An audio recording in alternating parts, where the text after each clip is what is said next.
Fa, Fa, kamu di mana sayang? Dia menatap ke sekitar mencari seseorang.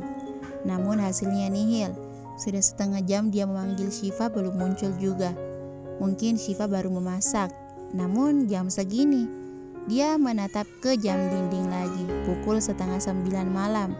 Wanitanya belum juga kembali sejak setengah jam lalu. Katanya kamu akan membangunkanku, Fa, tapi bagaimana aku bisa mempercayaimu jika kamu saja tidak ada di sini? Tidak ada jawaban lagi. Rauf frustasi. Dia memaksakan diri untuk berjalan mencari Syifa.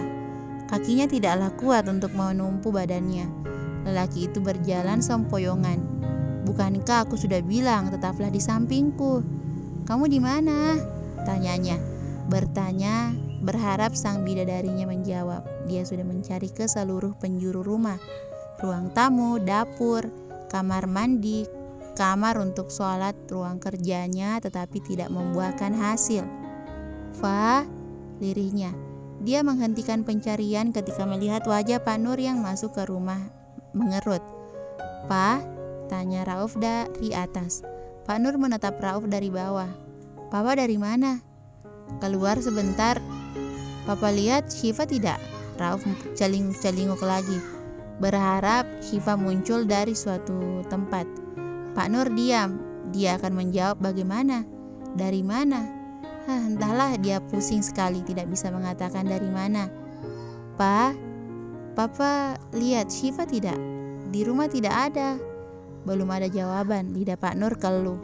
Pa, dia katanya terpotong, menggantungkan Rauf. Lelaki itu menatap Pak Nur khawatir. Di mana, Pa? Syifa di mana? Rauf membutuhkan Syifa di sisi Rauf. Rauf butuh Syifa, Pa. Dengan tergesa dia berjalan menuruni anak tangga. Pak Nur sudah meminta agar anaknya jangan terlalu buru-buru, tapi sepertinya Rauf keras kepala. Dia di rumah sakit. Dek. Debaran jantungnya seperti berhenti berdetak saat Pak Nur mengatakan itu sesak, kemudian diam-diam menyelinap dalam sanubarinya, bercampur dengan keheranan dan cemas yang mendalam.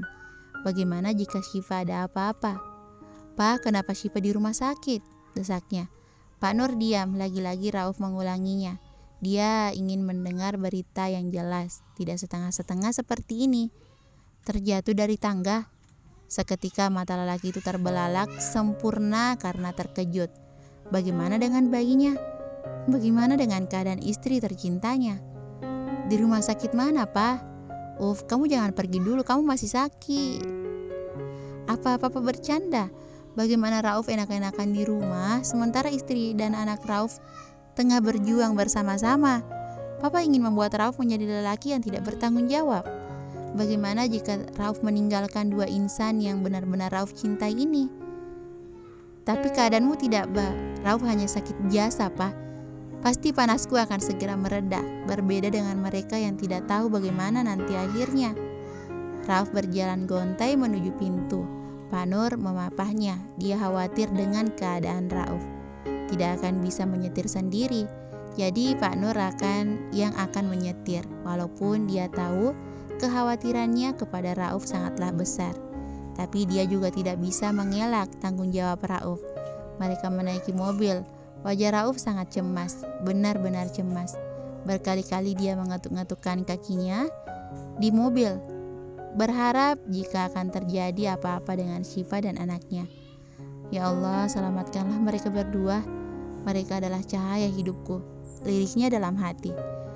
Ya Allah, Ana tengah membaca Al-Quran saat kenop pintu diputar oleh Rauf dengan tergesa. Langkahnya diperbesar dengan ritme yang cepat. Wajahnya pucat pasi saat melihat istrinya tengah berbaring tak berdaya di ranjang, ditemani selang impus. Fah, dengan cepat dia berjalan menuju Syifa. Dia meraih tangan wanitanya. Fah, bangun, Fah, ucap Rauf melirih. Sorot matanya memelas.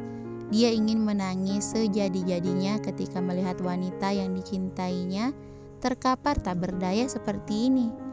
Ya Allah, jawab aku, Fah, jawab aku. Bangun, Fah. Bukankah aku sudah berkata kepadamu jika kamu harus selalu di sisiku dan kamu menyanggupinya? Mengapa kamu meninggalkanku begitu saja? Diam, Syifa tak menjawab. Tubuhnya masih bergeming. Dadanya sesak tiada terkira, seakan ingin menangis tetapi tak bisa. Dia hanya bisa terduduk sembari menatap sang istri dengan mata berkaca. Ya Allah, pedih sekali hatinya, apalagi saat mendengar kabar bahwa Syifa keguguran. Bagaimana nanti dia akan melihat wajah istrinya jika mengetahui kabar duka ini? Apa yang akan dia jelaskan nanti? Bagaimana? Apakah dia tidak akan melihat wajah cantiknya lagi? Yang ada hanyalah murung dan sedih yang tak berkesudahan. Padahal baru saja dia diberikan rasa bahagia yang tiada tara dari Allah. Bagaimana jika dia tahu ada hal yang lebih mengecewakan, menyedihkan? Akankah wanitanya nanti akan terpuruk, benar-benar terpuruk? Ya Allah, dia merintih dalam hati, seperti goyah saja imannya. Di saat seperti ini, lelaki itu mulai menyalahkan semua, menyalahkan dunia. Ya Allah, mengapa ini terjadi padaku? Mengapa ya Allah? Anda suami Nyonya Syifa? Tanpa permisi terdengar suara seorang dokter mendekat. Dia menepuk pelan bahu Rauf. Lelaki itu mengangguk. Ada yang ingin saya bicarakan dengan Anda? Dia meminta Rauf mengikutinya. Sebentar lagi ibu dan bapak Syifa akan tiba. Ana telah menelepon tetangga untuk bisa berkomunikasi dan menyampaikan kabar duka ini kepada mereka. Langkah Rauf tampak berat. Dia mengacak rambutnya beberapa kali. Apa yang dia pikirkan sekarang ini? Apakah dengan menyalahkan keadaan seperti ini semuanya akan membaik? Ya Allah, aku tahu aku adalah pendosa yang hebat. Aku tak pantas meminta sesuatu kepadamu. Aku tahu itu sangat lancang. Namun aku sangat berharap Kau, Allah yang Maha Esa, mau mengabulkan doa lelaki rendahan sepertiku. Tolong berikanlah kebahagiaan kepada wanita yang benar-benar kusayangi. Kumohon ya Allah. Mereka berjalan keluar. Dokter itu berperawakan ramping dengan tinggi sekitar 170-an cm. Rambutnya dibiarkan tergerai karena bermodel sampai di bahu. Jika diperkirakan, dokter itu berumur 40 tahunan. Ada yang ingin saya tanyakan dengan Bapak, ini tentang Nyonya Syifa. Kenapa dokter? Ada apa dengan istri saya? Sebenarnya Nyonya Syifa memiliki penyakit kanker serviks. Apakah Anda sudah tahu? Kanker serviks? Omong kosong dokter. Jangan membohongi saya, katanya dengan bergetar. Buktinya istri saya bisa hamil. Kanker serviks memang bisa hamil, Pak. Kanker ini sudah lama ada di badan Nyonya Syifa. Entah dia tahu atau tidak, tapi ini sangat berbahaya. Ya Allah, cobaan apa lagi ini? Lirihnya dalam hati. Hatinya seperti remuk saat dokter itu pergi. Dia memukul-mukul dinding rumah sakit. Ya Allah, cobaan apa lagi nih? Cobaan apa lagi? Kakinya ikut menendang. Dia tidak tahu harus bagaimana, tapi ini sangat membuatnya frustasi. Hatinya lebam membiru karena diberikan cobaan bertubi-tubi seperti ini. Pak Nur menghentikan anaknya. Apa yang kamu lakukan? Biarkan Rauf, Pak, biarkan Rauf. Rauf lelah dengan semua ini. Rauf lelah. Dada Rauf begitu sesak. Papa tahu, tapi apakah dengan menendang dinding dan meluapkan emosi seperti ini akan mengubah keadaan? Jangan terlalu bodoh, jangan bodoh. Benar sekali, dia bodoh sekali. Dia terlalu terbawa emosi sampai seperti ini. Lalu Rauf berhenti menendang dan memukul dinding. Dia terduduk dengan lemas. Dadanya sesekali sesak, tetapi air matanya tak mau keluar. Tenangkan dirimu, Syifa sudah siuman. Coba kamu berbicara dengannya. Papa akan kekan. Tanpa pikir panjang, dengan bergegas Rauf masuk ke ruangan. Pertama kali yang dia lihat adalah Syifa yang tersenyum lembut kepadanya. Senyum yang membuat dada lelaki itu sesaknya bukan main. Maafkan aku, Fah, maafkan aku. Mas, sapanya dengan senyum. Rauf ikutan tersenyum. Dia tidak tahu harus menjelaskan ini dari mana. Anak kita, ucapnya terhenti saat mengelus perutnya sudah tidak membuncit lagi seperti semula. Senyumnya perlahan memudar. Anak kita di mana? Rauf diam, Ana juga diam. Anakku di mana, Mas? Di mana? Di mana dia? Dia harus menjelaskan dari mana. Ya Allah, bagaimana dia akan menjelaskan? Allah lebih sayang dia, Mbak. Mata Syifa berkaca. Perkataan Syifa barusan cukup mengiris hatinya. Sesak sekali rasanya. Kemudian bulir-bulir air mata jatuh membasahi pipi. Dia menangis sesenggukan di pelukan Rauf. Allah lebih menyayanginya, Fa. Rauf mengangguk meyakinkan Syifa. Istrinya tak peduli. Dia masih terpukul. Tidak bisa mengikhlaskan begitu saja. Sakit, ya, membayangkan ketika mengalami keguguran saat mengandung anak pertama. Syifa sedang berada di masa-masa terpuruk. Selain batinnya yang semakin sakit, kankernya juga semakin memburuk. Beberapa hari kemudian saat telah diperbolehkan keluar dari rumah sakit, tetapi harus meminum obat, dia mengumpulkan semua orang. Ada yang ingin dia bicarakan, katanya. Pada hari itu semuanya berkumpul di rumah Rauf. Mereka bercakap-cakap satu sama lain. Saat pertama melihatmu, kenapa badanmu memar semua, nak? Tanya Rauf membuka pembicaraan antara dia, Ana, dan Syifa. Ada yang ingin aku bicarakan, hal penting yang tidak bisa aku bicarakan kepada kedua orang tuaku karena takut mereka kecewa. Syifa dan Rauf mendekat. Kenapa? Tanya mereka bebarengan. Mas Zaki ternyata ingin menjadikanku sebagai wanita penghibur. Aku tahu mengapa dia sangat kaya. Dia berganti-ganti wanita setiap saat hanya untuk menjadikan mereka wanita penghibur. Keduanya terbelalak sempurna.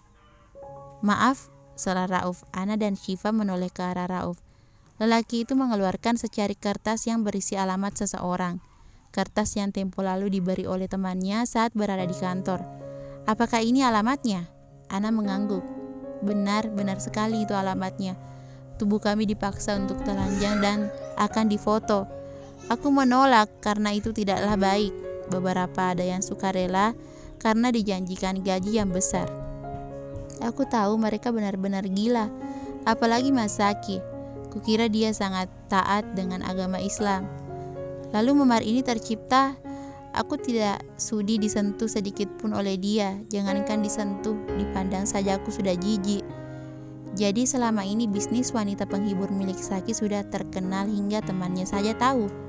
Dia saja merasa iba dengan Ana. Rauf menghibur Ana saat Syifa beranjak dari duduknya. Selamat malam semuanya. Terima kasih atas kehadirannya. Maaf sekali mengundang malam-malam begini. Katanya membuat semua mata tertuju padanya. Semua orang menggeleng tanda tidak terganggu. Saya ingin mengumumkan jika saya akan bercerai dengan Mas Rauf dan membiarkan dia menikahi adik saya, Ana. Dia berucap dengan lantang. Mata semua orang membulat sempurna termasuk Rauf. Apa-apaan ini? Apa yang sedang dia pikirkan?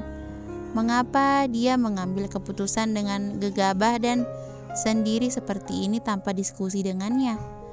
Maksudmu apa, Fa? Tanya bapak. Ibu juga menatap anaknya heran. Syifa sudah tidak sejalan dengan Mas Rauf, Pak. Kita tidak bisa bersama lagi karena ada satu halangan. Tapi jangan khawatir, kami tetap akan menjadi Belum sempat Syifa menyelesaikan pembicaraannya, tangan wanita itu sudah ditarik oleh Rauf. Mereka keluar dari ruangan tamu yang kini sedang ramai karena membicarakan tingkah aneh Syifa barusan. Apa yang kamu pikirkan, sayang? Muka Rauf merah padam. Bagaimana dia bisa mengambil keputusan sendiri seperti ini? Apakah wanitanya sudah hilang akal? Aku ingin kamu menikah dengan Ana, Mas. Itu saja. Aku tahu dia masih menyukaimu, lalu di dalam hati kecilmu itu masih ada setitik tempat untuk Ana, kan? Dia tersenyum tetapi air matanya mengalir. Tangannya mengelus lembut pipi Rauf. Aku tahu kamu masih menyukainya. Mengapa kamu tidak jujur saja denganku? Tak lama kemudian Ana menghampiri mereka. Mbak ngomong apa toh? Kenapa tiba-tiba begitu? Kamu masih suka dengan Rauf kan, nah? Diam, adiknya diam membisu. Dia tidak bisa menjawab pertanyaan yang dilontarkan kakaknya itu. Maka dari itu menikahlah dengan Rauf. Aku ingin melihatmu berbahagia di saat-saat terakhirku. Jangan pernah bilang seperti itu, ucap Rauf lantang. Syifa tersenyum kecut. Aku tahu dari awal jika aku punya kanker serviks, Mas. Sebentar lagi mungkin aku tidak ada di dunia ini. Aku tidak ingin kamu melihat saat ajal menjemputku. Aku tidak ingin kamu bersamaku sampai saat itu. Kumohon, aku juga ingin melihat adikku bahagia. Bisakah kalian jatuh cinta seperti saat pertama? Saat belum ada aku di cerita ini, aku tahu tidak semua cerita akan berakhir bahagia, dan aku akan memilih ending seperti itu. Sudah terlalu banyak kebahagiaan Ana yang kurampas. Fah, sebentar lagi aku akan pergi ke Amerika untuk berobat. Tanah bagianku yang diberikan Bapak telah aku jual untuk bisa ke sana dan mengobati ini. Tenang saja, aku akan segera pergi. Tidak akan kesini lagi mengganggu kalian. Dia menjawab berat menuju kamar untuk mengambil koper yang beberapa hari lalu telah dipersiapkan. Fah, saat Rauf ingin mengejar Syifa, sebuah tangan mungil menghentikannya. Berhentilah membohongi dirimu sendiri, Kak. Aku tahu kamu masih memiliki rasa yang sama sepertiku. Syifa tersenyum kecut. Seharusnya dia memang tidak usah lahir di dunia ini dengan merusak kebahagiaan mereka. Dia sekarang hanyalah wanita buruk, penyakitan yang tidak ada harapan untuk hidup. Dia takut saat menjelang ajal nanti lelaki yang dicintainya akan menangisinya. Dia tidak bisa terlalu jatuh cinta seperti ini kepada Rauf. Memang dari awal cerita cinta ini hanya untuk Rauf dan Ana. Dia hanya perusaknya saja. Dia mengambil koper, berjalan melewati belakang agar para tamu tidak tahu. Dia telah meninggalkan catatan kepada Pak Nur jika dia akan ke Amerika. Semoga saja orang tuanya bisa tahu. Entahlah, dia tahu dia sangat egois. Namun apa yang akan dia lakukan jika sebentar lagi surat cerai akan melayang di depannya? Ya Allah, apakah dia sudah mengambil jalan yang benar? Dia memberhentikan taksi dan berangkat menuju bandara. 2 jam lagi jadwal dia akan terbang ke Amerika. Sebetulnya Syifa sudah merencanakan ini jauh-jauh hari setelah kematian anaknya. Wanita itu butuh hiburan, juga tidak ingin menyakiti hati adiknya lagi. Cukup sampai di sini, biarkan adiknya bahagia. Sampai di bandara memakan waktu setengah jam. Tinggal 1,5 jam dia menunggu. Perempuan bermantel dan berjilbab Tosca itu duduk menunggu jadwal penerbangan. Dia harus bisa melupakan Rauf. Dia harus melupakan seluruh kenangan dengan Rauf di Indonesia. Saat tiba waktunya, kakinya melangkah mantap, berjalan menaiki pesawat dengan langkah mantap. Kemudian duduk di tempat yang telah disediakan untuknya, dekat jendela. Dia memandangi langit Indonesia yang terakhir kali. Karena sebentar lagi pesawat yang dinaikinya lepas landas. Mungkin aku akan merindukannya, Mas Atta. Kamu baik-baik. Kamu harus baik-baik tanpaku, katanya saat pesawat sudah mengudara. Dia menatap langit. Aku akan merindukanmu. Dia tersenyum getir. Dia tahu jika semua cerita tidak akan berakhir bahagia. Syifa memilih jalannya sendiri. Biarkan saja dia akan berkorban. Yang penting adiknya bisa bahagia. Aku merindukanmu setiap hari, kata seseorang di sampingnya. Sontak Syifa terkejut dan menatap ke sumber suara. Mas Atta? Tanyanya tak percaya. Rauf tersenyum lembut. Bagaimana bisa? Oh, aku belum memberitahu kamu jika CEO bandara ini papa ya. Dia tertawa geli sampai memegangi perutnya saat terdengar laporan jika wanitanya ingin ke Amerika. Laki-laki itu sudah bersiap-siap. Lalu Ana, aku tak menyukainya. Dia membenahkan duduknya dengan sangat santai. Dan aku tidak akan pernah mau berpisah dengan bidadari bumiku, oke? Aku akan selalu bersamamu sampai nanti. Sampai ajal memisahkan kita sekalipun. Aku akan mengikuti kemanapun kamu pergi. Karena pada hakikatnya kita memang ditakdirkan bersama, kan? Tidak peduli dengan sakitmu, tidak peduli dengan apa-apa yang membuatmu jelek di mata orang lain. Karena apa? Karena aku mencintaimu. Tamat.